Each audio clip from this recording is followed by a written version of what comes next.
y a une personne qui s'appelle Ken Sande, une personne qui parle de sagesse relationnelle et que j'apprécie beaucoup. Il raconte qu'un jour, son petit-fils de 2 ans et demi, tu peux mettre voilà, il s'est trouvé devant une belle crotte de chien. Alors, ça fait un peu bizarre peut-être de parler de crotte dans un culte. Voilà, bon, le Seigneur est partout, il sait ce que c'est. Alors, il se trouve que ce n'est pas une crotte de chien, c'est une crotte de tigre, mais au moins c'est plus gros, on le voit mieux. Voilà, bon. Alors, ce petit garçon de 2 ans se trouve en face de cette crotte, dans leur jardin. Après s'être fait dire à plusieurs reprises de rester loin de ces déjections canines, bien sûr, le petit, c'était plus fort que lui, il a mis les 2 pieds dedans, il a écrasé cette crotte. Ensuite, il s'est rendu compte que ça sentait très mauvais. Et il essayait d'enlever cette odeur, il se frottait les pieds dans le jardin, dans l'herbe, mais ça passait pas, ça partait pas, cette odeur.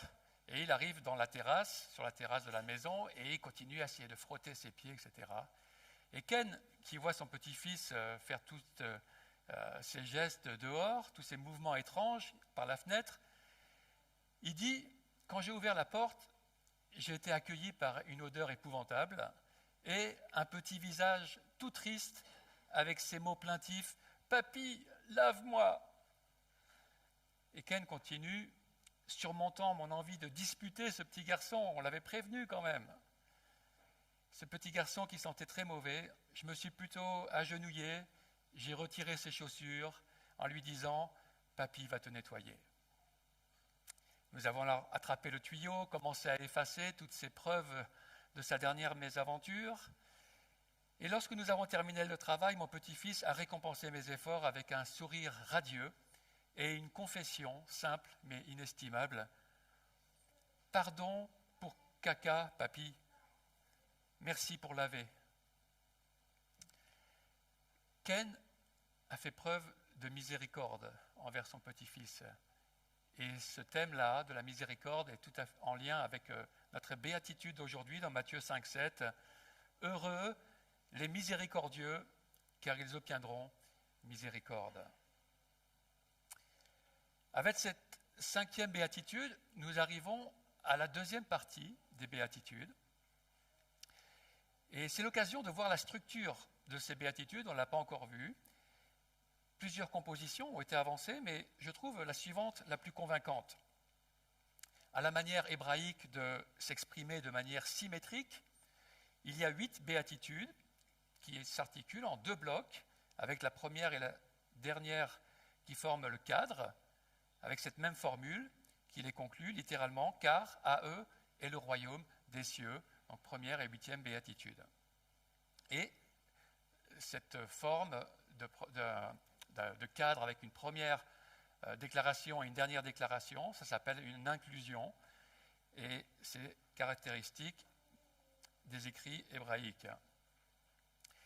Alors il y a bien une 9e béatitude, vous le voyez en conclusion, mais qui se démarque des 2 blocs, en étant plutôt un développement de la 8e, en forme de conclusion, avec un changement de personne, du « eux », du « il », de la 3e personne du pluriel, au « vous » de la 2e personne du pluriel, ce qui fait aussi la transition avec la suite du texte qui continue sur le « vous ». Notre béatitude d'aujourd'hui montre un passage du premier bloc au 2e bloc en changeant quelque peu la dynamique. C'est la seule fois que la 2e partie de la béatitude reprend la première partie en utilisant le même mot, la miséricorde. Donc la 2e partie qui correspond à l'action de Dieu. On voit aussi que le premier bloc avait tendance de partir d'une situation négative, plutôt passive, une situation de manque, à laquelle Dieu répond par un renversement de situation, qui est présent ou futur, alors que le 2e bloc, il part d'une situation plutôt positive et active que le Seigneur récompense ou récompensera par son action envers ces personnes. On pourrait exprimer ces deux blocs, ces deux tendances, avec les mots de l'apôtre Paul. Le premier bloc serait plutôt « je me glorifierai de mes faiblesses », parce que alors je me confie en Dieu, parce que je cherche en lui ce qui est nécessaire. Et le deuxième bloc correspondrait plutôt à « je puis tout par celui qui me fortifie ». C'est-à-dire c'est ce qui me vient de Dieu, j'ai trouvé en lui la capacité et le modèle à suivre. Alors, il y a différentes traductions pour notre 5e béatitude, et cela montre la variété des termes qu'on peut employer pour l'exprimer, de manière plus ou moins littérale ou actuelle. Donc la version Darby de Matthieu 5,7 dit « Bienheureux les miséricordieux, car c'est à eux que miséricorde sera faite. » La Nouvelle Bible seconde dit « Heureux ceux qui sont compatissants, car ils obtiendront compassion. » La seconde 21 dit « Heureux ceux qui font preuve de bonté, car on aura de la bonté pour eux. » La version Parole de vie dit « Ils sont heureux ceux qui sont bons pour les autres, parce que Dieu sera bon pour eux. » Qu'est-ce donc que cette compassion, cette miséricorde, cette bonté dont Jésus parle? On pourrait regarder dans le dictionnaire, à miséricorde, nous verrions que le mot vient du latin misericor, C-O-R-S, exprimant celui qui a le cœur, c'est-à-dire corps, C-O-R-S, qui est sensible à la misère, sensible au malheur. On peut dire d'une manière générale que la miséricorde, c'est la compassion en action. C'est être touché par une situation et agir pour la soulager. Quelqu'un avait formé la belle image à partir du mot miséricorde en disant qu'elle est de lancer une corde à la misère de celui ou celle qui se trouve au fond du trou. Et c'est bien cette attitude qu'on trouve derrière le mot grec original, éléos, et les mots de la même famille, qui veut aussi dire avoir de la pitié envers ceux qui souffrent, avoir compassion, avec ce désir, cette volonté de les soulager activement. Mais bien sûr, une des meilleures façons de saisir le sens du mot, ce que Jésus et Matthieu ont voulu communiquer par ce verset, c'est de voir comment ce mot est utilisé dans le reste de l'Évangile, surtout en rapport à l'attitude de Jésus et à son enseignement. Et on va faire cela dans un deuxième temps. Car comme toujours, l'enseignement du Nouveau Testament ne vient pas d'un seul coup à partir de rien. Il a ses racines dans l'Ancien Testament. Nous allons donc d'abord voir la notion de miséricorde dans l'Ancien Testament, car c'est de là que vient le sens, son sens pour les Juifs du 1er siècle. Dans l'Ancien Testament, la miséricorde, c'est principalement celle de Dieu. Elle s'y trouve plus de 400 fois. Et nous allons retenir quelques versets qui sont caractéristiques pour notre béatitude aujourd'hui. Le premier verset que je retiens se trouve dans le contexte suivant. Dieu avait libéré le peuple d'Israël de l'esclavage en Égypte, mais le peuple s'égara rapidement dans l'idolâtrie, au risque d'être exterminé par Dieu. Moïse alors avait intercédé pour le peuple, il avait obtenu la grâce de Dieu pour eux, mais il n'était pas encore tout à fait rassuré de l'attitude de Dieu, de qui était ce Dieu, et de la mission qui lui était confiée, et il demanda à Dieu, « Fais-moi voir ta gloire ». Dieu va lui donner des directives alors, et Moïse va remonter sur la montagne avec les 2 nouvelles tablettes de pierre qu'il avait cassées à cause du péché du peuple, et ces 2 nouvelles tablettes de pierre où Dieu réécrirait sa loi. Et c'est alors que Dieu se révéla d'une manière très particulière, très intense à Moïse, en choisissant des mots qui révèlent ce qu'il est au plus profond de lui-même, ce que Dieu est au plus profond de lui-même, au-delà de l'attitude du peuple rebelle qui l'exaspère, qui l'énerve, est-ce que c'est possible d'énerver Dieu? Mais au plus profond, il choisit ces mots pour se révéler à Moïse en Exode 34, 6. Et Yahweh passa devant lui et cria, Yahweh, Yahweh, Dieu miséricordieux et compatissant, lent à la colère, riche en bonté et en vérité. Voilà comment Dieu se révèle au plus profond à Moïse. Et vous voyez ces trois mots, miséricordieux, compatissant, bonté, tous des synonymes qui sont là, mais qui représentent l'être de Dieu. Si l'humanité existe encore sur terre, si on existe encore sur terre, c'est à cause de la miséricorde de Dieu. Comme pour les Israélites, il s'est retenu de détruire l'humanité dans sa pitié, malgré son fréquent mépris à son égard. La miséricorde de Dieu, dans l'Ancien Testament, est partout et elle revient particulièrement aussi dans les psaumes, en abondance. Par exemple, le psaume 51, verset 1, selon la version grecque, des mots qui sont attribués à David après son adultère. Il dit « Que ta miséricorde soit sur moi, ô Dieu, selon ta grande miséricorde et la multitude de tes compassions. » On peut aussi relever le psaume 116, 5, qui reprend dans le grec les deux mêmes mots, miséricordieux et miséricorde, qui sont dans notre béatitude. Miséricordieux est le Seigneur et juste, notre Dieu est plein de miséricorde. Et le psaume 136 est un éloge de la miséricorde divine en annonçant pas moins de 26 reprises ce refrain, car sa miséricorde durera toujours. Ce psaume célèbre avec insistance la bonté et l'engagement que Dieu a montré envers Israël tout au long de son histoire. Vous avez peut-être dans vos Bibles un autre mot à la place de miséricorde dans ces différents versets. Et dans l'hébreu, c'est souvent le mot chesed, qui peut aussi être traduit par des mots comme amour, bonté, fidélité ou d'autres encore. C'est un concept qui n'est pas forcément facile à définir par un seul mot. Et les traducteurs de la Septante, donc de la version grecque de l'Ancien Testament, on peut dire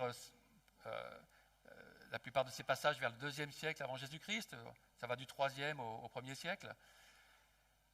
Eux, ils ont estimé que ce mot grec qui est utilisé dans notre béatitude, dans le Nouveau Testament, le mot grec éléos, donc on traduit par miséricorde, pitié, bonté, compassion, et bien que ce mot représentait bien chesed, ce mot hébreu, dans ces différents passages qu'on a lus. Et dans tous ces passages de l'Ancien Testament, on voit que la miséricorde de Dieu, elle vient de son amour, qui le pousse fidèlement à faire du bien, à venir au secours, et aussi à faire grâce, à pardonner, lorsque cela lui est demandé. Et c'est merveilleux que Dieu soit ainsi. C'est merveilleux que Dieu soit ainsi. Mais la miséricorde ne s'arrête pas à Dieu.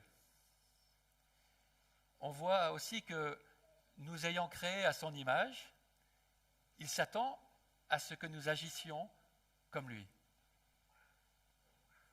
Le Proverbe 14, 21 dit que nous serions heureux, comme dans notre béatitude, si nous manifestons cette miséricorde. Celui qui méprise l'indigent pêche, mais celui qui est miséricordieux envers le pauvre est heureux. Vous voyez combien ce proverbe est proche de la première partie de notre béatitude, heureux les miséricordieux. Un deuxième proverbe pourrait avoir été avec celui-ci à la pensée de Jésus pour aller avec la deuxième partie de la béatitude, qui disait « car il leur sera fait miséricorde ». Et ce proverbe, cette partie-là, c'est la forme la plus longue de la version grecque de Proverbe 17.5. Alors c'est un passage que vous n'avez pas forcément dans vos Bibles, parce que nos Bibles ont souvent gardé la version hébreu du texte de ce proverbe. Mais la version grecque rajoute quelque chose à ce proverbe 17.5, et ce rajout, c'est cela. Ici, à celui qui est compatissant, il sera fait miséricorde. Le mot compatissant, nous l'avons vu, ou compassion, est quasiment un synonyme de miséricorde ou de pitié. Alors il y aurait beaucoup à dire à cet usage. sur ce mot hébreu avec ses synonymes, mais je crois qu'on a déjà une assez bonne idée par rapport à l'Ancien Testament. Et cela nous amène donc au Nouveau Testament, à ce qu'en dit Jésus et à la façon dont il vit cette miséricorde. Il reprend cette notion de la miséricorde dans l'Ancien Testament et il dit qu'elle s'exerce particulièrement envers les pauvres, envers les indigents, envers les pécheurs, ceux qui se repentent de leur mauvaise conduite. Et donc c'est bien le sujet des prochains passages dans Matthieu, dans l'évangile de Matthieu, où on retrouve ce mot et ceux de la même famille.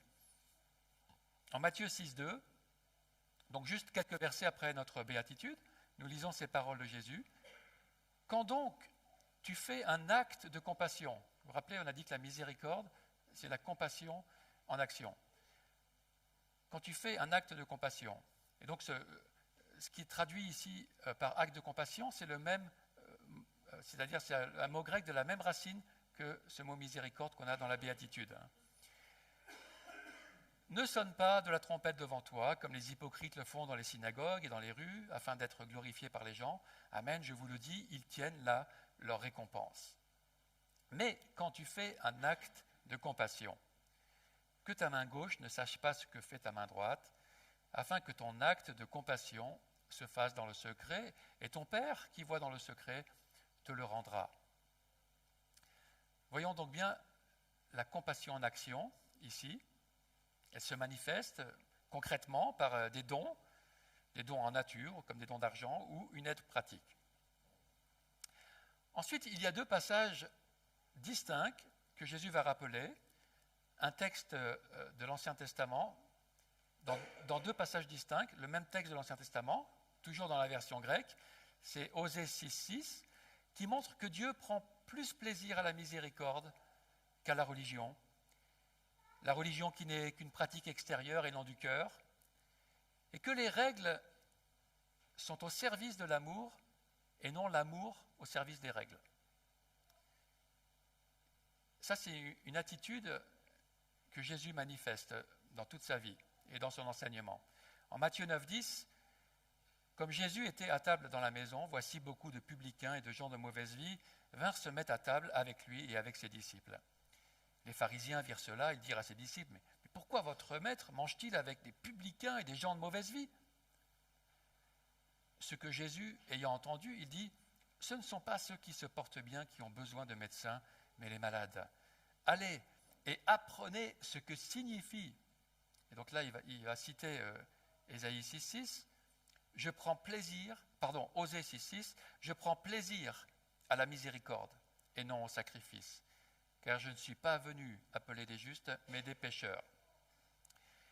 Et donc cette première partie, je prends plaisir à la miséricorde et non au sacrifice, donc c'est bien cette citation de Osée 6,6, que Jésus reprend 3 chapitres plus tard, lorsque ses disciples ont mangé du blé lors du sabbat, parce qu'ils avaient faim, et que c'était considéré comme quelque chose de porter atteinte au sabbat, de cueillir du blé.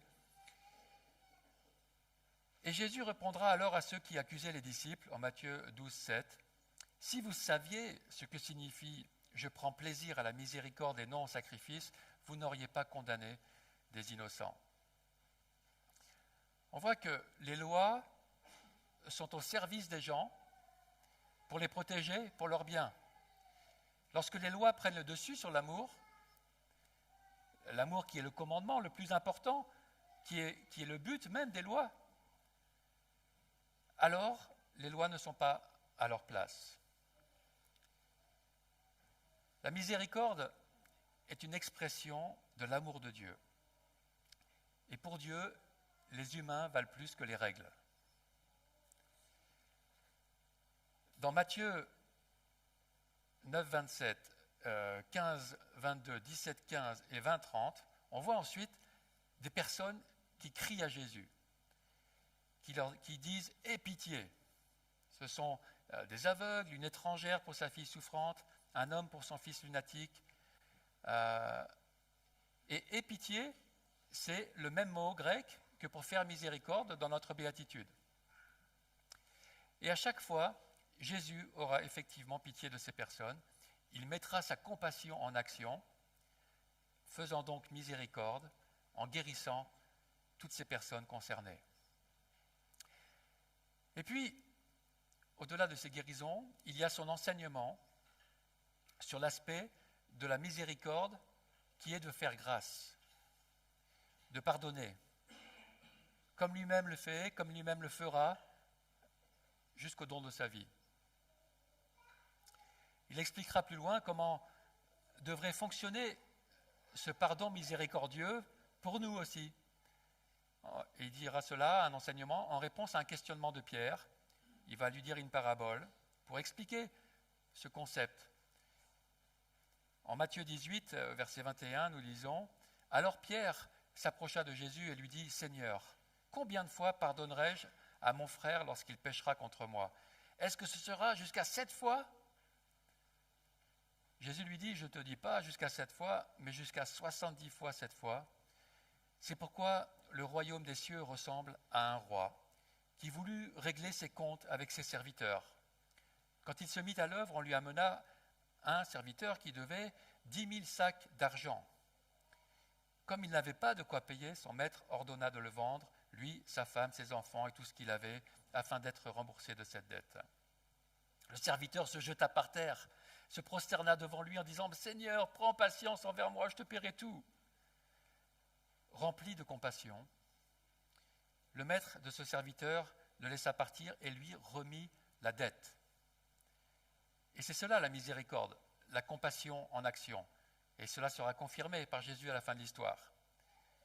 Verset 28, une fois sorti, ce serviteur rencontra un de ses compagnons qui lui devait 100 pièces d'argent. Il l'attrapa à la gorge et se mit à l'étrangler en disant « Paie ce que tu me dois ».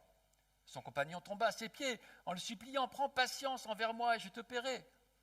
Ce sont les mêmes mots que le dernier avait utilisés envers le roi. Mais l'autre ne voulut pas et alla le faire jeter en prison jusqu'à ce qu'il ait payé ce qu'il devait. À la vue de ce qui était arrivé, ses compagnons furent profondément attristés et ils allèrent raconter à leur maître, au roi, tout ce qui s'était passé.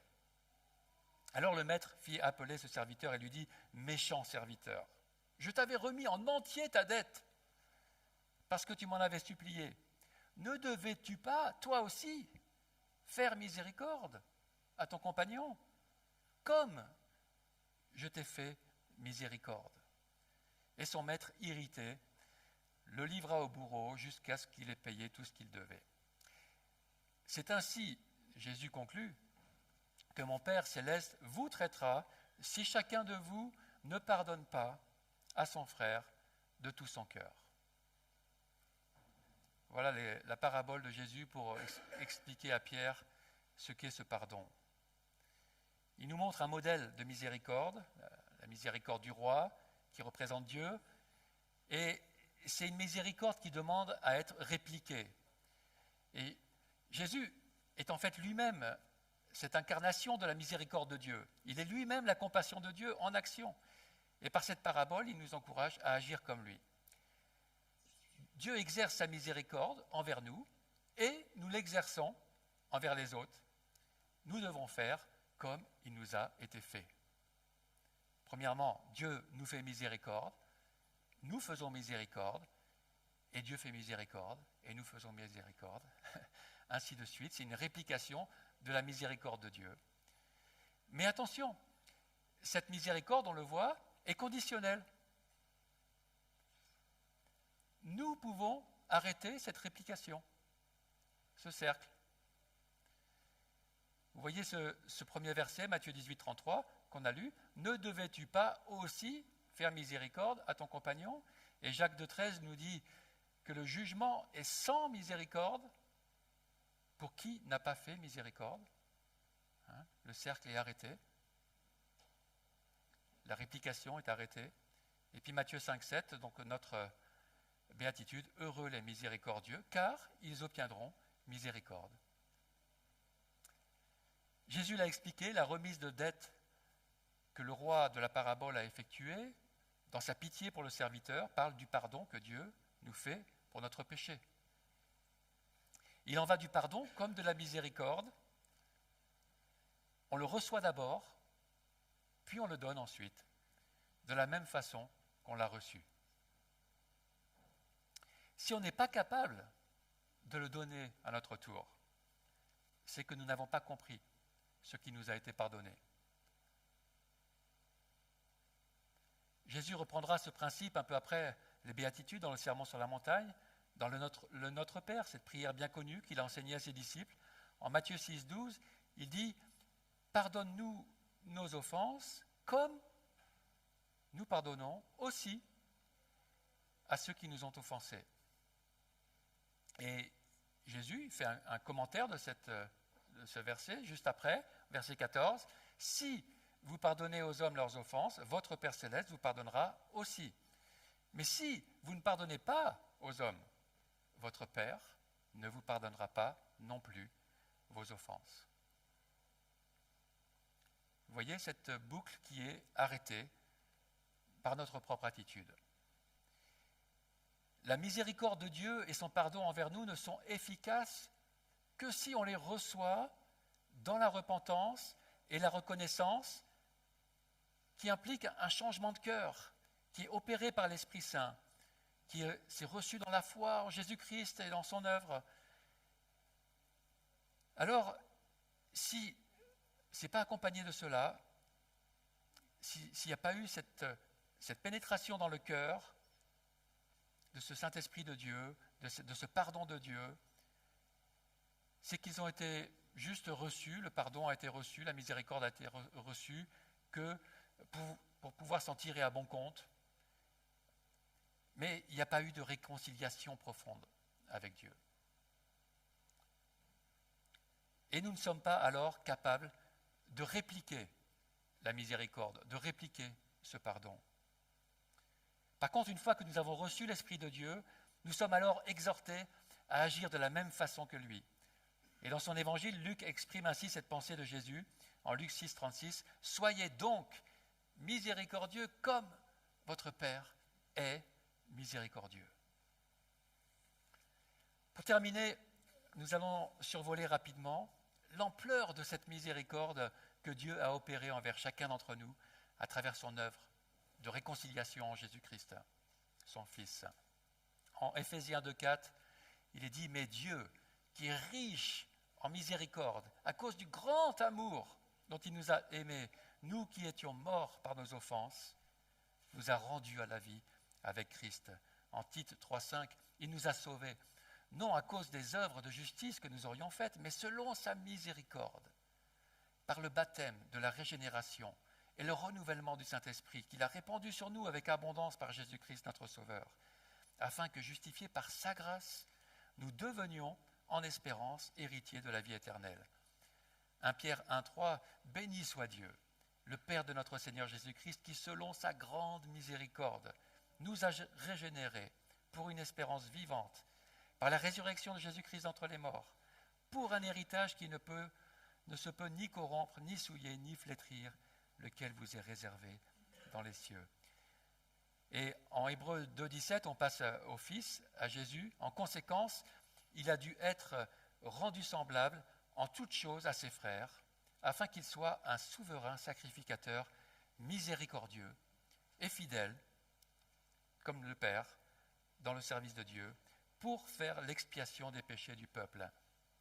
Et Hébreux 4,16, approchons-nous donc avec assurance du trône de la grâce, afin d'obtenir miséricorde et de trouver grâce pour être secourus dans nos besoins.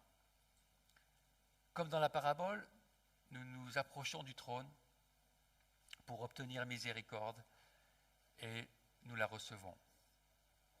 Notre dette envers Dieu, celle de nos offenses envers lui et envers nos semblables, nous a été entièrement remise.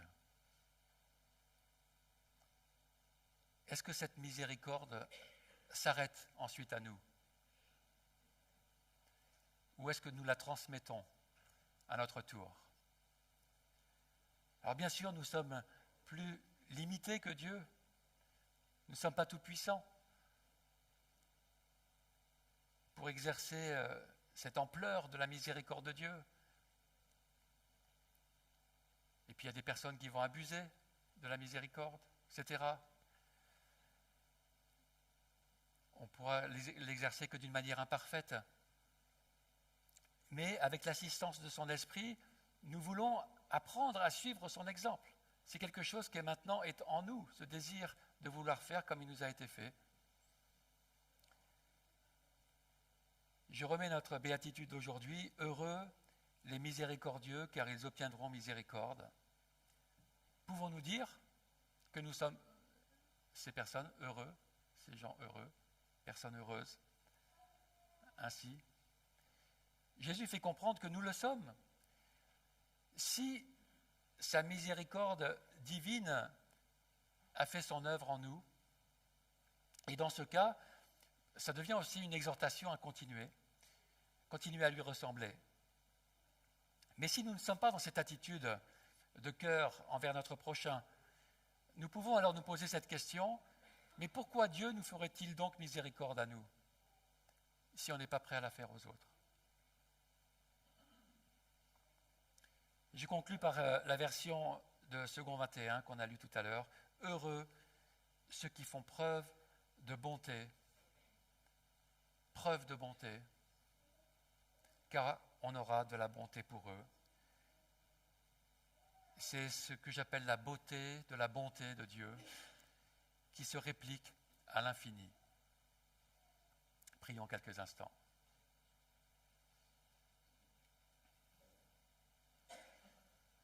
Merci Seigneur pour ton exemple de bonté, de miséricorde, de compassion que tu as mis en action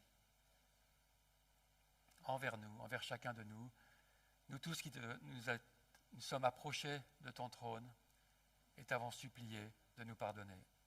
Tu l'as fait. Comme nous l'avons dit, tu nous as remis notre dette.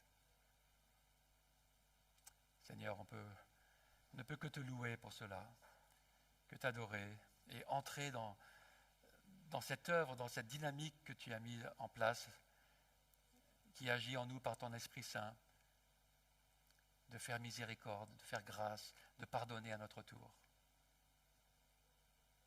C'est beau, Seigneur.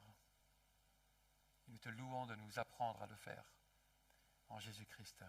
Amen.